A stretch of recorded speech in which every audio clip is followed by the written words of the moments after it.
Bienvenidos y bienvenidas. En nuestra conversación anterior nos metimos de lleno en el esqueleto de la maquinaria, ¿recuerdan? La alineación y el balanceo. Hablamos de lo crucial que es tener esa estructura mecánica perfectamente ajustada, como un atleta de élite, listo para la competencia. Pero, a ver, pensemos en esto un segundo. ¿De qué sirve un esqueleto perfecto si no tiene un sistema circulatorio que lo nutra, que lo enfríe, que lo mantenga en movimiento? Pues se volvería rígido, se desgastaría y fallaría, en muy poco tiempo además. Hoy vamos a explorar precisamente eso, la sangre de la maquinaria, la lubricación. Y vamos a ver por qué pasar de verla como una simple tarea a una estrategia de clase mundial es, probablemente una de las movidas más inteligentes en la industria. Esa analogía de verdad da justo en el clavo. Toda la precisión nanométrica que puedes lograr con una alineación láser, por ejemplo, ¿Sí? se pierde casi de forma instantánea si la película del lubricante, esa que separa los metales, es deficiente o está contaminada. Hoy vamos a desglosar qué significa realmente lubricación de clase mundial. Que no es solo echar grasa. Para nada. Es mucho más que aplicar grasa con una pistola. Es una disciplina técnica, casi un arte te diría, con un retorno de inversión altísimo. Me gusta esa idea que es un arte. ¿Y cómo podemos estructurar esto para que quienes nos escuchan puedan seguir el hilo? Bueno, creo que la mejor manera es a través de los 5 pilares fundamentales. A veces se les llama las 5C o los 5 correctos de la lubricación. Ok, 5 pilares. Si dominamos estos 5 puntos, de verdad pasamos del caos y la reacción a un estado de confiabilidad proactiva. Perfecto. Pues empecemos por el pilar número 1, que, suena engañosamente simple. El lubricante correcto. Supongo que esto va mucho, pero mucho más allá de leer la etiqueta del envase, ¿no? Muchísimo más allá. A ver, la propiedad más importante de un lubricante, su característica vital, es la viscosidad. La viscosidad. Es, en esencia, la resistencia del aceite a fluir. Esta propiedad es la que permite formar esa película hidrodinámica, una capa microscópica que evita el contacto metal con metal. Claro. El problema es que esta propiedad no es estática. El gran enemigo de la viscosidad es la temperatura. Por supuesto. Un aceite se siente más espeso en frío y casi como agua cuando está caliente. ¿Cómo se gestiona eso en una máquina que puede arrancar a 0 grados y operar a más de 100? Ahí está el meollo del asunto. Necesitamos un aceite que se comporte de manera predecible. Para medir esta estabilidad usamos el índice de viscosidad, o VI. VI. Exacto. Un aceite con un VI bajo va a cambiar drásticamente su viscosidad con la temperatura. Mientras que uno con un VI alto, digamos por encima de 95, como recomiendan las fuentes, mantendrá una película protectora mucho más estable, tanto en el arranque en frío como en plena operación. Pero la base es solo el principio. Luego viene la química, los aditivos. Entiendo. Hablas de aditivos como los EP, para presiones extremas. ¿Podrías darnos un ejemplo práctico? Un caso donde un aditivo de este tipo no es una opción, sino una necesidad absoluta. Claro que sí. Pensemos en una caja de engranajes. Una grande, de un molino de bolas o de una prensa de estampado. Ok, muchísima fuerza. Fuerzas monumentales. Miles de libras por pulgada cuadrada en los dientes de esos engranajes. Un aceite base normal sería expulsado de la zona de contacto al instante. Causando un desgaste terrible. Catastrófico. Los aditivos EP reaccionan químicamente con la superficie del metal bajo esa presión y temperatura y crean una capa de sacrificio, casi como una película protectora sólida. ¡Wow! Es lo que evita que los dientes se destruyan. Sin ese aditivo, la vida útil de esa caja se mediría en horas, no en años. Es increíble. Toda la ciencia que hay detrás de algo que parece tan simple. Pero me imagino que toda esa ingeniería química se va por la borda si al aceite le entra, no sé, polvo del ambiente. Y esto me lleva a una duda, a una especie de mito que he escuchado mucho. Se dice que el aceite nuevo, el que viene recién salido del barril sellado, es el aceite más limpio que puedes conseguir. ¿Es eso cierto? Cumple con los estándares de limpieza que se requieren para equipos de alta precisión. Piensa que los barriles se transportan, se almacenan, acumulan condensación, partículas del propio proceso de fabricación. Y aquí es donde entra el segundo pilar, el control de la contaminación. Entonces, ¿cómo se mide y se controla ese enemigo invisible? Pues mira, el lenguaje universal para la limpieza del aceite es la norma ISO 4406. ISO 4406. Exacto. Es un código de 3 números que al principio parece un poco críptico. Por ejemplo, 19, 16, 13. Ok. Cada número representa un conteo de partículas en 1 mililitro de fluido, en 3 rangos de tamaño, mayores de 4, de 6 y de 14 micrones. 14 micrones. Para tener una idea, ¿eso qué tan pequeño es? Pues para que nos hagamos una idea, un cabello humano tiene unos 70 micrones de diámetro. O sea, estamos hablando de partículas invisibles. ¡Wow! Pero, ¿qué significan esos números en la práctica? O sea, ¿ese 19, 16, 13 es bueno o es malo? Depende por completo de la aplicación. Para un sistema hidráulico simple, digamos de un tractor, un nivel 19, 16, 13 podría ser aceptable. Ok. Pero si pones ese mismo aceite en el sistema hidráulico de una servoválvula, de un robot de precisión o de una máquina CNC, No. es como verter arena líquida en sus venas. Para ese equipo buscaríamos un código drásticamente más bajo, quizá un 15, 13, 10. La diferencia debe ser enorme en la vida útil. Asombrosa. Pasar de un nivel de limpieza a otro puede duplicar o incluso triplicar la vida de los componentes. Por eso, una práctica de clase mundial es siempre filtrar el aceite nuevo antes de que entre a la máquina. Siempre. Y no solo hablamos de partículas sólidas, mencionaste la humedad como otro gran enemigo. La humedad es igual de destructiva, o a veces hasta más. No solo causa corrosión, sino que ataca al aceite a nivel molecular. ¿Cómo que lo ataca?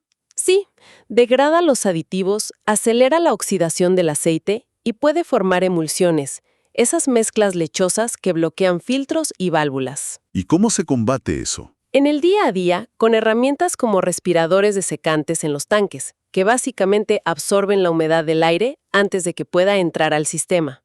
Bien, entonces ya tenemos el lubricante correcto y lo mantenemos impecablemente limpio. Pero ahora viene la pregunta del millón. ¿Cuándo lo aplicamos? Porque el método tradicional de engrasar todos los lunes por la mañana suena cada vez más obsoleto. Es que es increíblemente ineficiente y a menudo contraproducente. Y esto nos lleva de lleno al tercer pilar, la lubricación basada en la condición. Ok. Y aquí es donde una tecnología que ya hemos explorado, el ultrasonido, cambia por completo las reglas del juego. El ultrasonido. Sí. El concepto es elegantemente simple. La fricción, como la que se produce en un rodamiento que necesita lubricante, genera ondas de ultrasonido de alta frecuencia. El oído humano no las puede detectar, pero un equipo especializado sí. Un momento. A ver si entendí bien.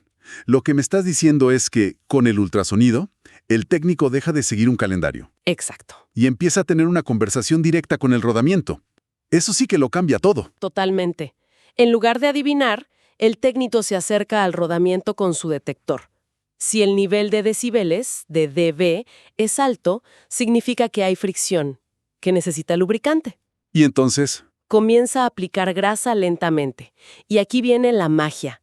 Ve en la pantalla del dispositivo cómo en tiempo real el nivel de dB comienza a bajar a medida que la película lubricante se restablece. ¿Y qué pasa si se aplica demasiada grasa?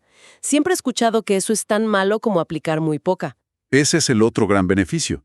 Si el técnico sigue aplicando grasa después de alcanzar el punto óptimo, la fricción interna del propio lubricante, por el exceso de volumen, hace que el nivel de dB vuelva a subir. Te avisa. El dispositivo le avisa que ha llegado al límite. Esto previene la sobrelubricación, que es una de las principales causas de falla de rodamientos. Provoca aumento de temperatura, mayor consumo de energía y finalmente el colapso del componente. Esto ya no es una mejora técnica, esto es una revolución económica. Totalmente. El costo de los rodamientos que fallan por lubricación incorrecta es astronómico. Un técnico con este dispositivo puede prevenir paradas de planta no planificadas que cuestan cientos de miles de dólares por hora. Entonces, el ultrasonido es como un estetoscopio para escuchar la fricción en el momento. Pero, ¿qué hay de un análisis de sangre para entender la salud a largo plazo? No solo de la máquina, sino del propio lubricante. ¿Cómo podemos anticipar problemas que se están gestando silenciosamente? Esa es la pregunta clave, y nos lleva al cuarto pilar, el análisis de aceite. Es sin duda una de las herramientas de mantenimiento predictivo más poderosas que existen. Enviamos una pequeña muestra a un laboratorio y el informe que recibimos nos cuenta una historia detallada sobre 3 aspectos cruciales. A ver, vamos a desglosarlos. ¿Cuál sería el primero? Primero, la salud del propio lubricante. Se ha oxidado por el calor, se han agotado sus aditivos vitales. ¿Y cómo se sabe eso? Con pruebas como la medición del número ácido o AN. Un AN que aumenta progresivamente es una señal de alerta de que el aceite está perdiendo sus propiedades, de que se acerca al final de su vida útil. Entendido. Segundo aspecto, me imagino que la contaminación. Correcto. El análisis nos dirá con una precisión increíble si hay contaminantes. Podemos detectar tierra, por ejemplo, viendo si hay silicio, lo que nos indica un problema en los sellos o en la filtración de aire. Y el agua también, y podemos detectar agua. La prueba Carl Fisher, por ejemplo, es tan sensible que puede medir el agua en partes por millón. Detectar 500 partes por millón de agua en un sistema hidráulico puede ser la diferencia entre una operación normal y una falla catastrófica. Y el tercer aspecto, que me parece el más fascinante, es que el aceite nos puede hablar sobre el estado de la máquina misma. Así es, el desgaste de la máquina. Mediante una técnica que se llama espectroscopía, el laboratorio puede detectar la presencia de partículas metálicas microscópicas y decirnos de qué metal se trata. O sea que, Si de repente vemos un aumento en los niveles de hierro y cromo en el aceite de una caja de engranajes, sabemos con certeza que un rodamiento o un engranaje se está desgastando. Increíble. Si vemos un pico de cobre y plomo, podría ser un cojinete de fricción que está empezando a fallar. La clave aquí no es un solo resultado, es analizar la tendencia a lo largo del tiempo. Claro, como un médico que no mira una sola lectura de presión arterial. Exactamente. Mira el historial completo para detectar un problema a tiempo. Todo esto que hemos hablado, la selección química, la limpieza microscópica, la escucha con ultrasonido, el análisis de sangre, configura una visión increíblemente estratégica, muy precisa. Se siente como un mundo aparte de la imagen del engrasador con un trapo sucio en el bolsillo. Y esa observación nos lleva directamente al quinto y último pilar, que es quizás el más importante porque sostiene a todos los demás: el enfoque proactivo. Esto trasciende la técnica y se convierte en un cambio cultural. Y ese cambio a menudo empieza en un lugar físico: la sala de lubricación. Descríbeme cómo es una sala de lubricación de clase mundial. ¿Qué es la diferencia de ese rincón oscuro y lleno de barriles que gotean que uno a veces ve en las plantas? Pues mira, una sala de lubricación de excelencia parece más un laboratorio o una sala limpia que un taller. Está impecablemente limpia, bien iluminada, organizada. Nada de barriles abiertos. Nada. No hay barriles abiertos expuestos al ambiente. En su lugar, hay contenedores sellados, codificados por colores para cada tipo de lubricante, evitando la contaminación cruzada, que es un error fatal. Ajá. Hay carros de filtración dedicados para limpiar el aceite nuevo. Las pistolas de engrase están almacenadas en gabinetes limpios, cada una etiquetada para un tipo de grasa específico. Es un centro de comando para la confiabilidad. Entiendo. El entorno físico envía un mensaje muy poderoso. Totalmente. Cuando creas un entorno así, le dices a todo el personal, desde el gerente de planta hasta el técnico de piso, que la lubricación no es una tarea menor y sucia. Es una disciplina de alta precisión que requiere conocimiento y respeto. Esa cultura de la excelencia se vuelve contagiosa y es lo que garantiza que los otros 4 pilares se mantengan firmes a largo plazo. Entonces, para recapitular este viaje, la lubricación de clase mundial no es una tarea aislada, es todo un sistema integrado. Comienza con la selección del lubricante correcto, casi como si fuera una prescripción médica. Exacto. Luego, mantenerlo más limpio que nuevo usando estándares como el ISO 4406.